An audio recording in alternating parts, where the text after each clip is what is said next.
गिबियावनो बयखौबो आंनि बड'लेण्ड जब एलार्ट इउटुब चेनेलाव बरायग्रोनानै लाबाय।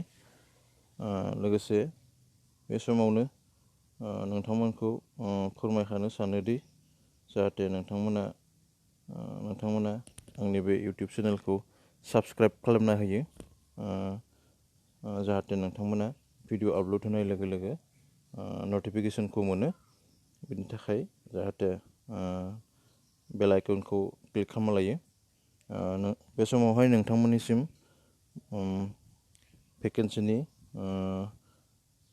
गोदान मोजां रादाब लानानै फैबाय। बे भेकेन्सिया ओंखारदों pollution control board Assam Bamunimaidam Guwahati 21। बिनि नटिफिकेसन ओंखारदों 12 आगस्ट 2022। बेनि उनावहाय बियो वाक इन इन्टारभिउ जागोन। पस्टआ जाहैबाय मोनसेया जाहैबाय साइन्टिफिक एसिस्टेन्ट आरो मोनसेया फिल्ड एसिस्टेन्ट।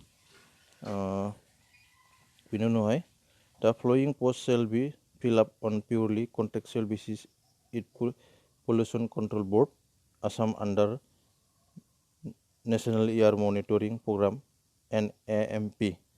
बेवहाय जागोन पल्यूशन कंट्रोल बोर्डनि आन्डाराव नेशनल एयार मनिटरिंग प्रोग्राम होननाय मोनसे प्रोग्राम, बेवहाय जागोन पस्टिंआ। बेनि उनावहाय सेथि पस्टआनो जाबाय साइन्टिफिक एसिस्टेन्ट।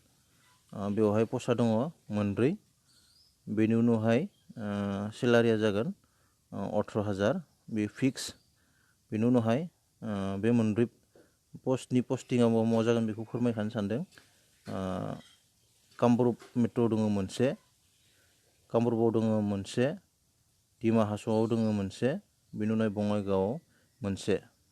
बेनि उनावहाय साइन्टिफिक एसिस्टेन्ट एसएखौ एप्लाइ खालामनो थाखाय BSc with chemistry major, regular full time from any recognised university by गभ of India and 2 years experience in laboratory analytical works on or MSc degree in chemistry, environmental science, computer knowledge is desirable।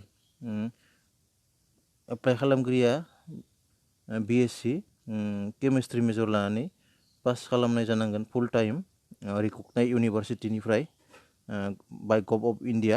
बिनि उनाव 2 बोसोर experience in laboratory analytical works एबा MSc degree in chemistry environmental science जानांगोन आरो computer desirable जानांगोन। बेनि उनावहाय आरो मोनसे पस्टआ जाहैबाय फिल्ड एसिस्टेन्ट। बेवहाय 14टा दङ पस्टआ। फिल्ड एसिस्टेन्टनि मान्थलि सेलारिया जागोन 10,000। बेनि उनावहाय बिनि पस्टिंआ जागोन कामरुप मेट्र'आव 5, कामरुपआव दङ 3, बेनि उनाव डिमा हासावआव 3, बङाइगावआव 2, ओमफ्राय तिनसुकियाव 1। बेनि उनाव बेयावबो BSc जानांगोन, क्वालिफिकेसना BSc जानांगोन, full time regular recognized university Gov of India. Candidates having BSc with chemistry, candidate chemistry लानानै BSc पास जानाय जानांगोन आरो कम्पिउटार नलेज थानायफोरखौ प्रिफरेन्स होनाय जागोन। बेनि उनाव जेनेरेल कन्डिशन बेखौ फोरमायनो हागोन नोंथांमोननि सिगाङाव। एप्लाइ खालामगिरिया बाय'डाटाजों बिथांनि निजानि मार्कशीट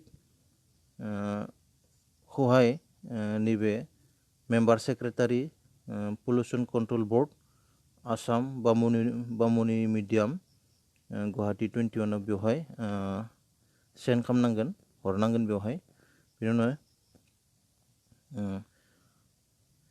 बाय'डाटाखौ हरखांनायनि उनाव स्क्रुटिनि खालामखांनायनि उनाव डकुमेन्ट्सखौ स्क्रुटिनि खालामखांनायनि उनाव डकुमेन्टखौ नायबिजिरखांनायनि उनाव सायख'जानाय बिजाथिफोरखौ पार्सनेल इन्टारभिउनि थाखाय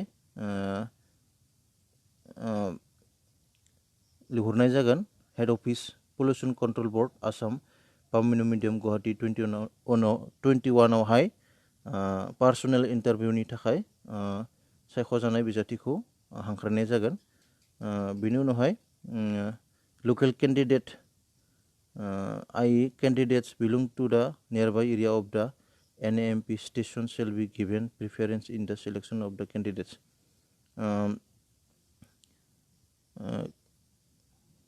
बेनि उनावहाय बेफोर पस्टनि थाखाय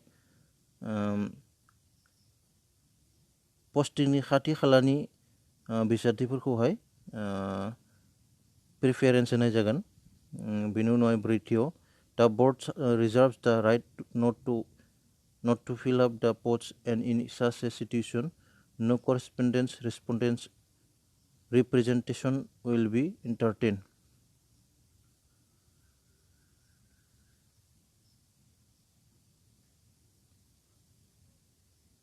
बेनि उनाव बाथियाव बिजाथिफोरा मोनसेनि बांद्राय पस्टआव इन्टारभिउ होनो हागोन, नुजाथिनो हागोन। ओमफ्राय एप्लाइ खालामगिरि बिजाथिमोना बबे पस्टआव एप्लाइ खालामदों बेखौहाय इन्टारभिउनि समय बुंना लानांगोन रोखा-रोखायै। बेनि उनाव द experience specified above shall be the experience acquired after obtaining the basic essential qualification for the post जानांगोन। बेनि उनावहाय एप्लिकेशनखौ साबमिट खालामनायनि लास्ट डेटआ जाहैबाय 20/8/2022 लास्ट डेटआ 20/8/2022 बेवहाय। बेनि उनावहाय एप्लिकेशनखौ इमेलनि गेजेरजों हरनो हागोन। recruitment.pcba@gmail.com बेवहाय गावनि बाय'डाटा बेवहाय इमेलनि गेजेरजों हरनो हागोन।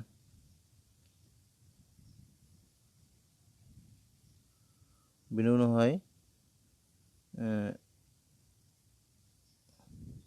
9 नम्बराव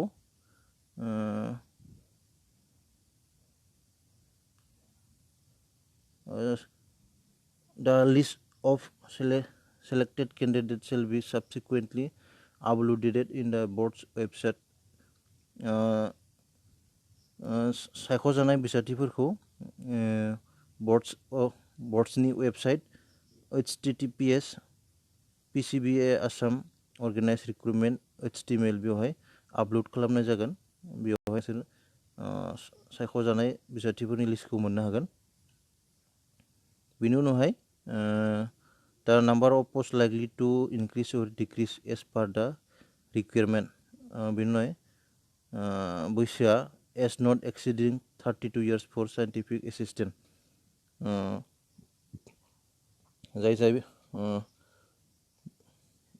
जाय बिजाथिमोना एप्लाइ खालामनो सानदों माबायाव साइन्टिफिक एसिस्टेन्टआवहाय बिथांमोननि बैसोआ 32 बोसोरनि बांद्राय जानो मोननाय नङा। बेनि उनावहाय फिल्ड एसिस्टेन्टनि थाखाय 28 बोसोर जानांगोन इन्टारभिउ होनाय सानालागै। बेनि उनावहाय दा एबव पोस्ट आर पिउरलि टेम्परारि गोजौ मख'नाय पस्टफोरा कन्ट्रेक्चुएल टेम्परारि एन्ड अन कन्ट्रेक्चुएल बेसिसआव जागोन। सायख'जानाय बिजाथिफोरा 6 दाननि थाखाय एपइन्टमेन्ट मोनगोन। 6 दाननि थाखाय एपइन्टमेन्ट मोनगोन। बेनि उनावहाय initially and likely to be the extended on satisfactory performances of the candidates सायख'जानाय बिजाथिनि खामानिखौ बर्डआ गोजोनोब्ला बिथांखौ एक्सटेन्ड खालामगोन बिथांमोना। बेनि उनावहाय he will not have any right to claim for regularization। सायख'जानाय बिजाथिया गावनि जा जब बेखौहाय रेगुलाइज खालामनायनि डिमान्ड होनो मोननाय नङा, दाबि दैखांनो हानाय नङा। बेनि उनावहाय no TADA will be admissible for attending the interview। Interview होनो थांगिरि बिजाथिया TADA मोननाय नङा, बर्डनिफ्राय TADA खौ होनाय जानाय नङा, बेखौहाय रोखायै फोरमायदों। लोगोसे डिसक्रिपसनाव एप्लाइ खालामनायनि इमेल एड्रेसखौ आरो अफलाइनाव हरनाय एड्रेसखौहाय डिसक्रिपसनाव लिरनानै होगोन। नोंथांमोना बेयाव थांनानै जाहाथे मोजाङै नायनानै लायो। गोजोन्थों।